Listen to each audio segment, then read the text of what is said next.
Hey everyone, it's Cheryl from Teaching 2 and 3-year-olds. Today I'm meeting with my teaching team to discuss if we want to move some of our centers around for the new school year. Our furniture is in place after the floors were all waxed and shined, but now we're realizing that we might want to move some of our centers around. This is where I'm so thankful to have a team, so it's not just up to me, so that we can decide where we want to put our centers for the new school year.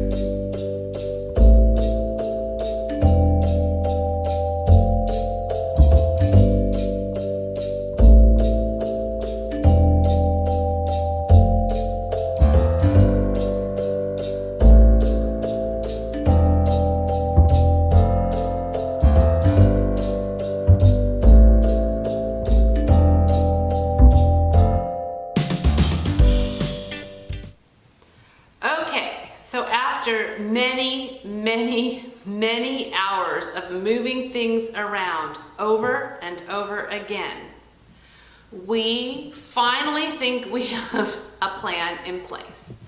So I am going to take you around and show you what I've done, or not what I've done, what our team has done. And can I just say thank goodness for our team, because I wouldn't have come up with this floor plan, and I think it's going to work.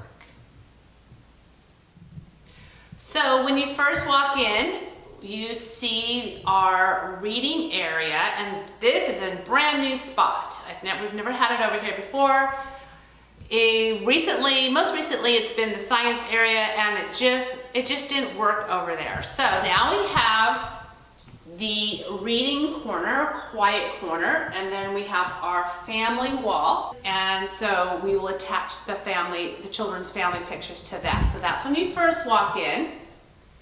And then we have our Play-Doh table, and I like having Play-Doh, and also I'm gonna really like having the reading area quiet corner be by the door that we enter, because some children need to warm up first before they jump into activities, and so they either would want to look at a book or maybe sit with a teacher in the reading area listening to a story, or they might want to do Play-Doh. And then in this corner here we have dramatic play. This has always been our dramatic play area. I didn't even want to move this because it's worked so well. Then we added a science and exploration table by the window. That was something I really wanted to do because I want to maybe attach some bird feeders to the windows. I really love that the science and exploration will be looking out. Children can look out and see nature, because I just love that window. And then we finally found a place for our block area, and I did a live on Instagram, and at that time, that was only a couple of hours after we changed the classroom, we had the blocks over there. And I didn't like it. It was too cramped. It just didn't work. So it was my director that she had the idea to put it here. And I love it. Love it, love it, love it. We've got our classroom tree there. So I think this is going to work really, really well. And this is our circle time area, and I love that it's larger now than it was before because we took out the block area that was over here. And so it gives us more space. And I've been asked where we got that rug. It's a 9-foot rug that we got it 4 years ago, I believe, from IKEA. And it's a great size. It can hold, for our 2s class, we just have 10 children, so it's fine. For the 3s and 4s that also share my classroom, they will actually have 16 children, and that works around this carpet as well. And then over here, where the block area used to be, we have the light table because it's the farthest away from the window. Whereas last year it was under the window, and that obviously didn't work very well.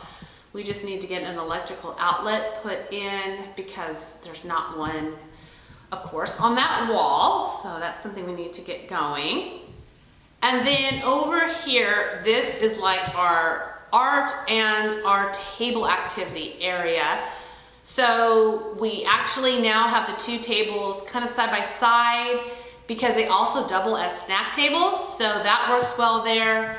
We've got the sink there, the drawing rack, and then the sensory table used to be over here, but now we've moved it over here so that there can be a little bit more room, and you can see our lovely block area that is adjacent to all of that.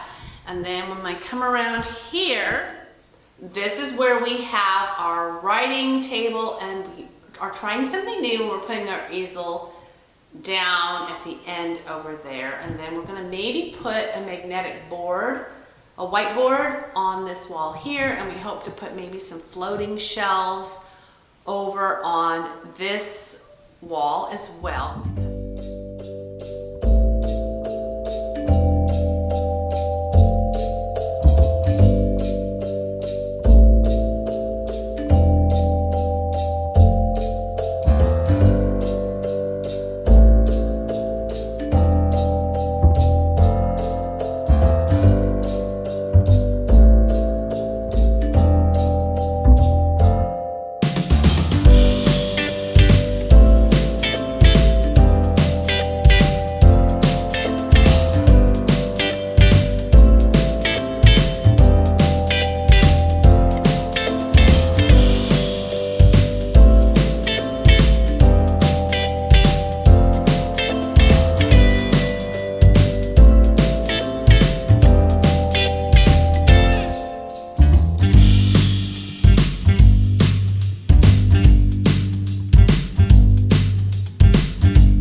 Thanks for joining me today. Please make sure to follow Teaching 2 and 3-year-olds on YouTube and click that bell icon so that every time I publish a new video, you will be notified.